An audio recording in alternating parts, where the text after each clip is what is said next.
sounds pretty good. That's actually pretty sick.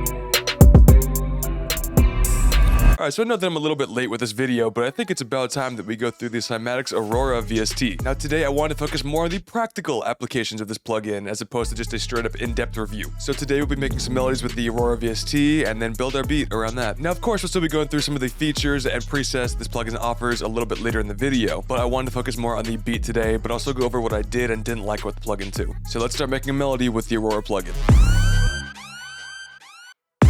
Alright, so I have to make a trap beat. Last time I made lo-fi, and I just spiced it up a little bit more. Increased the tempo just a tad. Which, don't get me wrong, I really enjoy making lo-fi, right? But sometimes I don't find lo-fi very satisfying, if that makes any sort of sense. It's like dieting. You can get full, you can enjoy the food, but it's not really quite satisfying. So here's what you get when you open up the Aurora plugin. This is the default preset right here. And honestly, today, might actually sound pretty good.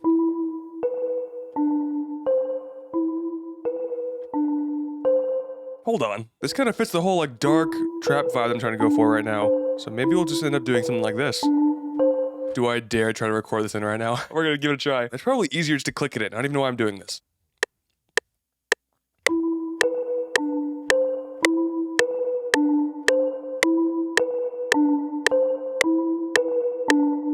I'll just keep forgetting that I should like tilt this down so you can see what I'm actually recording, but I never actually do it. Let's do a little bit of like a top line, I think, maybe. Okay, so here's my deal, all right? I want this to be pretty simple in the first half, and then I'm gonna clone this, and then we'll get a little bit more experimental over there.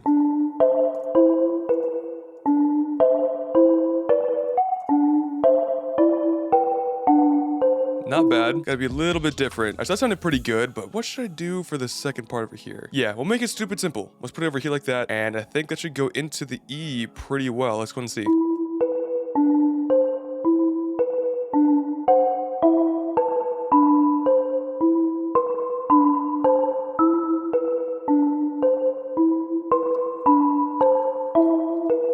Really good, real solid. So this sounds really good so far. I'm actually pretty happy with this melody, but we can do a little bit more by adding a second layer. So here's another instance of Aurora right here, which we might stick with the bell theme. Let's go to a piano, see what we like there.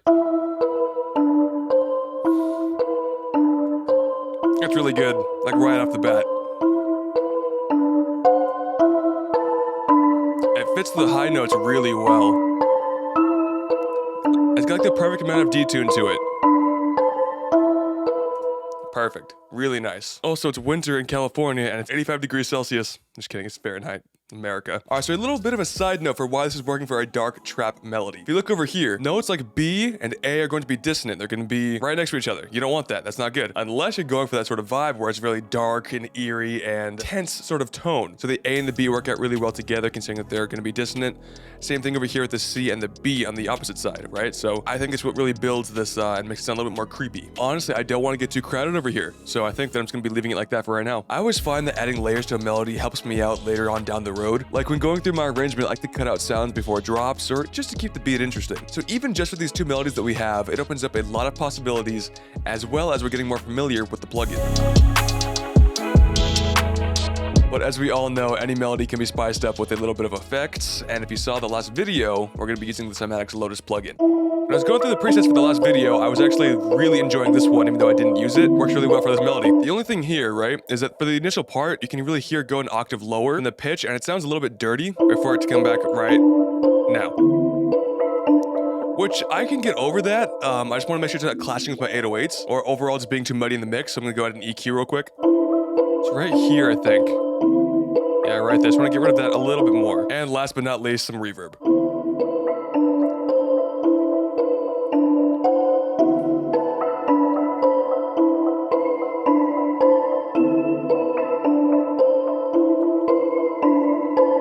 That's nice. That's really good. Alright, so I think this melody's really calling for a synth bass, which unfortunately, looking at all these presets, I don't see any sort of basses inside of this plugin, which is kind of a shame. Yeah, there's no basses at all, which is unfortunate, but that's quite alright because Omnisphere has my favorite bass of all time, right here called Oscar Bass 3. Because this melody is so simple, I think that we could keep the bass a little bit more simple as well, but we'll see what we do.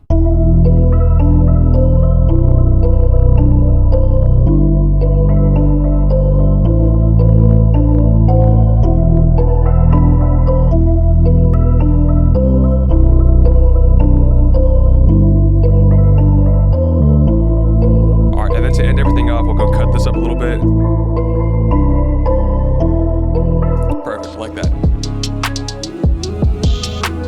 Alright, so we're going to be taking a break from these melodies to lay down some drums. Now, with a dark trap beat like this, I wanted the drums to reflect the tone of the melody. Being that the melody is so simple, it's going to be on the drums to bring in that energy without overcrowding the beat.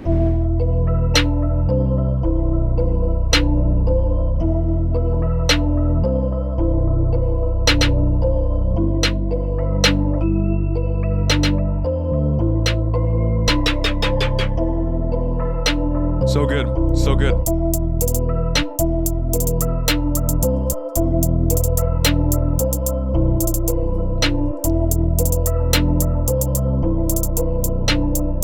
Little funny thing, we'll try to make these every 2 steps.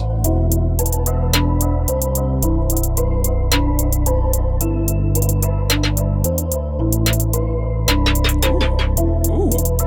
And then over here, we'll actually end up following the snare instead.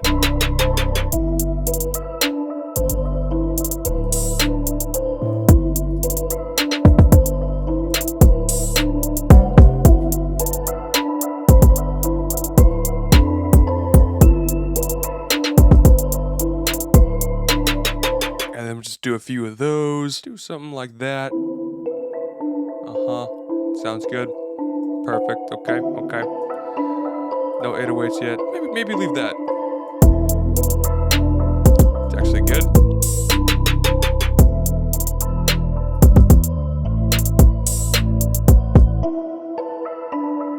Make unique. Only you guys. That's it. And then instead, get rid of you guys, pull you guys on over so we have the 2-step hi-hat pattern the entire time. Actually, I'm gonna make this one unique too and do that instead. Don't be afraid to like mix up your guys' beats and cut things up and replace and make new patterns, you know? It's gonna be a good thing if you add more variety, especially when it's like a melody this simple, you know? It's good. It's really good.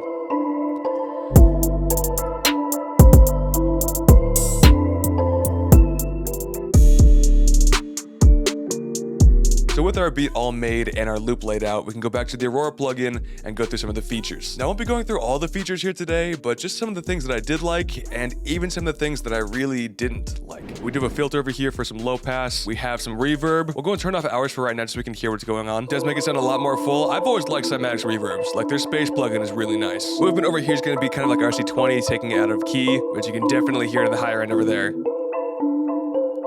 It actually didn't sound that bad for this beat too. All right, and like all the other plugins, there is going to be a backside where there is a lot more stuff to go through. So the reason why over here we didn't really hear anything different for the effects A and effects B is because they're off. They're not on. If we were to turn it on, it'd be tremolo or chorus or vibe. It is kind of annoying that you have to go back over here and switch between them to get the in and out. You know, like that's kind of bad. Like, why would you have the knob over here for how much it is and then have it completely over here having to go through a whole different step? I don't like that at all. More movement for detuning the actual sample, not just the reverb. Adds a little bit more texture and overall just realized a really nice tone to it by adding the movement there. I prefer it being on. Again, EQ, I talked about this in the Lotus plugin. I don't use the EQ a whole lot, so I don't really have a whole lot of tips here. And then you've actually got an ADSR section over here. So if you want a higher attack, there you go. And then a resample over here. That actually does sound kind of cool too. Whoa, that's really cool actually. I really like the resample, that's really nice. And then that's why, so over here, because we ticked it on over in the other side of the plugin, which again, I don't like. I don't like how this is over here, and then I'm gonna switch between 2 different pages for the same thing. I don't think it's very intuitive. Half speed and reverse though, that is very cool.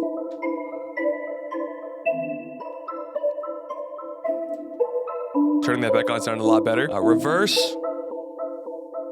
So right now we're hearing nothing. If you want to do the reverse, you gotta change some other stuff. So reverse is actually useless here. It's too short of a sound for it to reverse. And that is bad. Whoa, what's happening? Okay, that actually sounds dope. I'm probably gonna have to boost it for you guys to hear because it's very quiet and I'm wearing headphones, but that actually does sound really cool. I changed the ADSR to get there to be some sort of sound. Moving on over here, we can change the instrument, which is great. Vibraphone. Which I actually did like the xylophone, so I'm gonna keep it there. So not all the features, but just some of the things that I thought should be mentioned. Now that we know how to use the plugin, we can go back to our melody and change the preset to see what we like in there. Again, want to mention that this is really where Cymatics plugins strive, and I gotta say, this is where everything flipped around for me. Let's try some different presets too, okay? See if we like anything else. Nope. That sounds pretty good.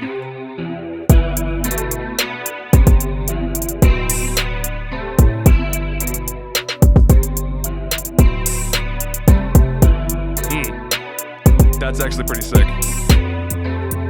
So Hendrix, actually very nice. Just not the current vibe that I'm trying to go for today, but I would definitely use that preset. More of like an 80s sort of feeling to it. I like the leads here, they're pretty good.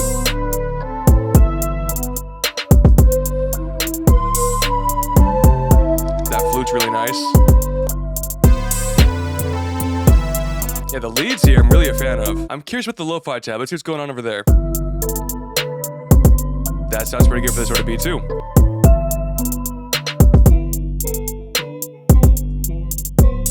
We can go over to plugs though. Why does this preset scream Simon Servita? I'm sorry. Like, did Simon Servita create this plug? I mean, it sounds damn good. The presets, what Cymatics is known for, all the presets are really dope. Like, this is dope. This is so good right here, this preset. Alright, didn't want to spend too much time on the presets there, but did want to give you a taste of what you can expect from this plugin. And wow, I was actually really impressed with a lot of these presets. Because I'll be honest, I was having my doubts about this plugin, but seeing all the sounds you're going to have at your disposal really helped me make a final decision on if I would be recommending this plugin. So getting to know this plugin's been a little bit back and forth. Now this is only Cymatics' second attempt at making a synth, so I'm willing to be a little bit more lenient, but my biggest problem with this VST is the UI. Maneuvering around Aurora, it feels a bit cheap and like it was made in a hurry. Like having to flip through 2 different pages to do one thing just seemed like a step backwards from my expectations. I get that they want to make it look very simple when you open up the plugin and then give you more options on the back half, but it makes it feel really unintuitive, like it wasn't thought out fully. But like always, those presets are fire, and I really feel like save this plugin in my eyes. So would I recommend the Aurora VST? It depends. If you're okay with using presets and you get familiar enough with the plugin to make changes, I think you are really going to like this VST. If you're someone who enjoys making their own sounds through oscillators, LFOs, wavetables, there's much better options than this. So like most things in life, it all depends on your personal taste. But for me personally, I really enjoy this plugin. Alright, so that is all I'm going to have for you guys here today. Thank you guys so very much for watching. Really do appreciate it. And I'll see you in the next one. Peace.